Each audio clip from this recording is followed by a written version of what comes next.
No fue el océano. Fue la arrogancia lo que los mató. Pocas veces una frase resume tan bien una tragedia. Pocas veces el mundo entero ha asistido, en tiempo real, al desenlace de una historia escrita mucho antes del accidente. En junio de 2023, millones de personas siguieron con atención el caso del submarino Titan, una cápsula experimental de la empresa OceanGate, desaparecida en algún punto del Atlántico Norte mientras descendía hacia los restos del Titanic. A bordo, 5 personas. Entre ellos, Stockton Rush, fundador de la empresa y arquitecto del sueño que acabaría por devorarlo. Durante días se habló de rescates, de oxígeno, de esperanzas. Pero la verdad era más brutal que todo eso. El Titán no estaba perdido, ya no existía. Había implosionado a casi 4.000 metros de profundidad, aplastado en milisegundos, reducido a escombros. Y lo más escalofriante no fue cómo murieron, fue por qué. Porque esta no era una historia de accidente.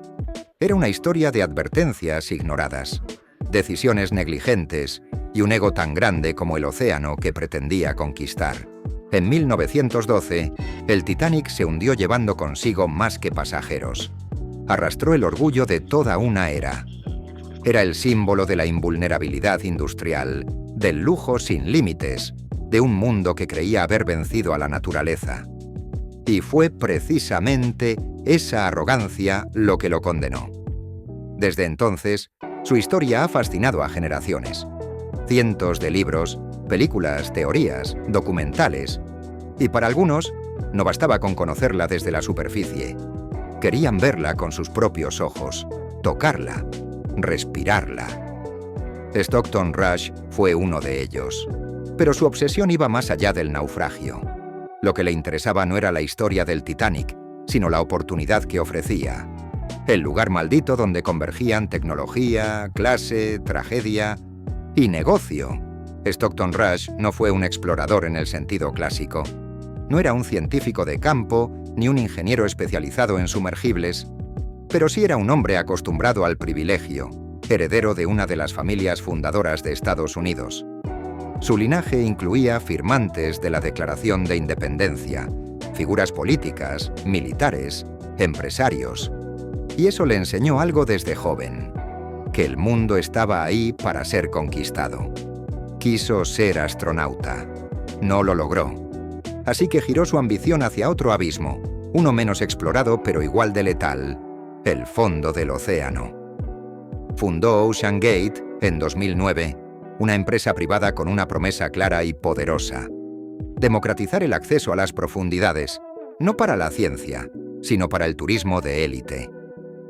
Según Rush, era injusto que solo los gobiernos tuvieran acceso a lo desconocido. Su visión era ofrecer a millonarios la oportunidad de bajar al Titanic, no para investigarlo, sino para vivir una experiencia inigualable. OceanGate no fue una empresa de ingeniería ni un centro de investigación oceanográfica. Fue una máquina de marketing envuelta en una narrativa futurista. La idea era sencilla y poderosa. Si puedes pagar, puedes bajar. Así nació el concepto de turismo extremo de lujo. Algo tan exclusivo, tan inalcanzable, que el simple hecho de haberlo hecho te elevaba socialmente.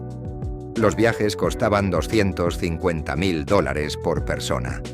Una cifra absurda para la mayoría, pero anecdótica para los ricos. Y eso lo hacía aún más atractivo.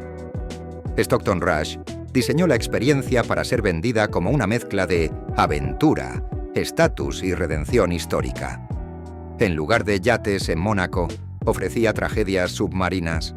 En lugar de champán, claustrofobia. Pero lo que no ofrecía era seguridad, porque mientras más se investigaba el sumergible Titan, más claro quedaba que no estaba hecho para resistir el viaje que prometía. El Titan no era un submarino convencional. No tenía certificación de ninguna autoridad marítima internacional. No había sido revisado por entidades independientes. Y eso no fue una omisión. Fue una decisión. Rush consideraba que los estándares de seguridad eran obstáculos para la innovación. Lo decía abiertamente, que si querías innovar, tenías que romper las reglas. Literalmente. Y eso hizo. El Titan fue construido con materiales que ningún otro sumergible de su clase había usado. Fibra de carbono para la cápsula principal. Un material más ligero, más barato y mucho más impredecible bajo presión extrema. Los controles internos eran operados con un mando de videojuego Logitech. Sí, un joystick inalámbrico comprado en Amazon. No había asientos, ni espacio para moverse, ni baños. Solo una estructura básica con una escotilla sellada desde fuera. Una vez dentro, no había salida posible sin ayuda externa. Y en caso de emergencia, no había cápsula de escape ni sistema redundante. Era, en palabras de varios expertos, una trampa mortal experimental. Los avisos no faltaron. David Lockridge, director de operaciones marinas de OceanGate, escribió un informe interno devastador en 2018. Detallaba problemas críticos de diseño, falta de pruebas y un riesgo potencial de pérdida catastrófica. La respuesta de la empresa no fue reforzar la seguridad, fue despedirlo y demandarlo. Ese mismo año, un grupo de expertos en sumergibles envió una carta a OceanGate expresando su profunda preocupación por el uso de fibra de carbono. Decían que el Titan representaba un grave peligro y que debía someterse a certificación externa. Rush los ignoró. Les respondió que su empresa era innovadora, que los burócratas no entendían su visión. Varios empleados más se marcharon o fueron despedidos por plantear objeciones. Se había instalado una cultura de silencio, de entusiasmo ciego por la visión del fundador. Una especie de culto empresarial donde cuestionar al líder era traición. Y todos sabían que algo iba a salir mal. Lo que nadie sabía era cuándo. El 18 de junio de 2023, el Titan descendió con 5 personas a bordo. Un viaje de 2 horas hasta el Titanic. A bordo iban Stockton Rush, el fundador; Hamish Harding, empresario británico y aventurero; Paul-Henri Nargeolet, reputado explorador francés, considerado el mayor experto en el Titanic; Shahzada Dawood y su hijo Suleiman, una de las familias más ricas de Pakistán. Desde el principio, hubo fallos de comunicación. La señal se perdió tras 1 hora y 45 minutos. A partir de ahí, el silencio. Se activó una operación de búsqueda internacional. Barcos, drones, sensores de última generación. El mundo entero miraba hacia el fondo del mar, esperando un milagro que muchos sabían imposible. 4 días después, la Guardia Costera de Estados Unidos confirmó lo inevitable. Los restos del Titan habían sido encontrados a unos 500 metros de la proa del Titanic. La conclusión fue clara y aterradora. Implosión catastrófica. Ocurrió en milisegundos. La presión a esa profundidad es tan extrema que cualquier fallo estructural provoca un colapso instantáneo. No hubo tiempo de sufrir, solo de desaparecer. La noticia conmovió al mundo, pero también lo dividió. La tragedia fue recibida con una mezcla extraña de conmoción, indignación y morbo. En redes sociales surgieron memes, bromas crueles, comparaciones con el Titanic original, pero también hubo indignación legítima. No por las muertes, sino por lo que representaban. Un sistema donde los ricos juegan con la muerte mientras ignoran todas las advertencias. Donde la innovación se convierte en excusa para evadir responsabilidades. Se habló de regulaciones, de negligencia, de cultura empresarial tóxica. Y muchos se preguntaron lo obvio: ¿cómo se permitió que este submarino operara sin certificación? ¿Cómo es posible que nadie lo detuviera? La respuesta es sencilla: dinero, ego y un sistema que premia la desobediencia.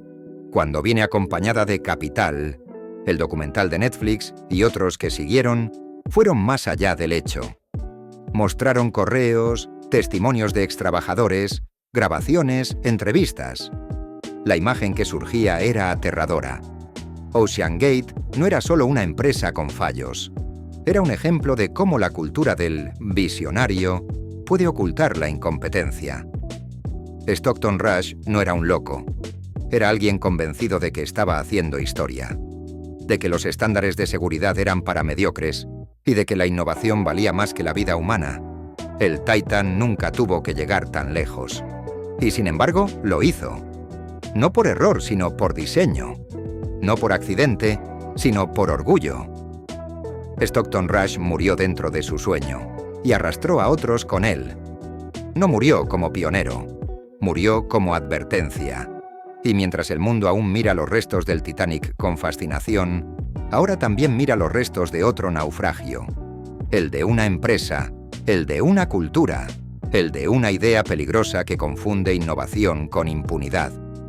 Porque no fue el océano, fue la arrogancia lo que los mató.